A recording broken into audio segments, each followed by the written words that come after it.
कुत्ते हाथी चलता रहता है, थक चुके बोल बोल के, वही बात रोज़ रोज़ बोलते रहूँ मैं, और सरकार कुछ करे ही नहीं।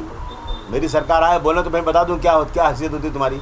इस देश में सांप्रदायिकता को बढ़ावा देने वाले जो लोग सत्ता में बैठे हैं, उनके लोग कुछ भी करें, कहते हैं वो कत्ल भी करते हैं तो चर्चा नहीं होता, हम आप भी भरते हैं तो हो जाते हैं बदनाम। ये रोज़ाना इस तरह की बात करना, वो कहता है सर्व धर्म क्या है, ये कुछ नहीं होता, मुसलमान नफरत करो। तुमको तो शर्म नहीं आती? तुमको 800 साल मुसलमानों ने इस देश में राज किया है। मैं पूछूं, मैं किसी की तारीफ़ नहीं करूं, किसी की बुराई नहीं करता, पूछता हूं कि हिंदुस्तान भारतवर्ष सोने की चिड़िया कब था, किसके राज में था?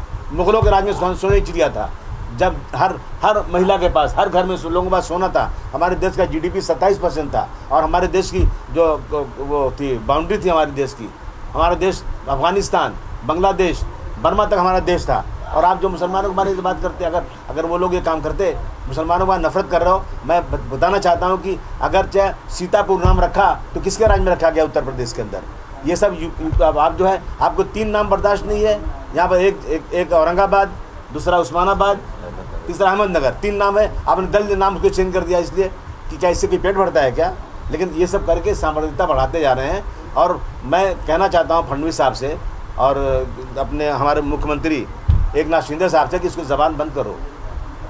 आदमी का तो एक्शन का रिएक्शन होता है, एक्शन का रिएक्शन होता अच्छा नहीं होगा, बंद करो इसको। बार बार चिल्लाता रहता है, उसकी ज़बान रोको, ये रोज़ रोज़ उसको बोलता रहता है इस तरह की चीज़ें। लेकिन नीतीश राणे के पीछे कोई तो भी होगा ना, जो बीजेपी है, पूरी बीजेपी RSS पूरी है, जो जिसकी सरकार उसकी जिम्मेदारी होती है। अगर किसी ने एक नाम ले लिया, औरंगज़ेब का नाम ले लिया, टीपू सुल्तान का नाम ले लिया, उस पर केस हो रहा है, और ये रोज़ाना जो है एक पूरी कौम को गाली दे रहा है, मस्जिद में घुस के मारेगा, उसकी ताकत है, मार सकता है, मस्जिद में घुस के मारे मालूम पड़ेगा उसको कि क्या रिजल्ट उसका होगा। लेकिन हम सब्र करते हैं, कहते देने को तो दे सकता था मैं भी गाली, देने को तो दे सकता था मैं भी गाली, मुझको मगर मेरी तहजीब इजाज़त नहीं देती, क्योंकि बीजेपी के जो चाहिए तुम जिस पार्टी में खड़े हो, तुम्हारी कौम को गाली दे रहा है, तुम्हारी मस्जिद में घुस के मारने की बात कर रहा है, कुरान शरीफ लोग पढ़ रहे हैं, वहाँ जाकर कुरान शरीफ को फेंक बंद करवा रहा है वहाँ पर, और तुम उस पार्टी में हो, तुमको शर्म नहीं आती?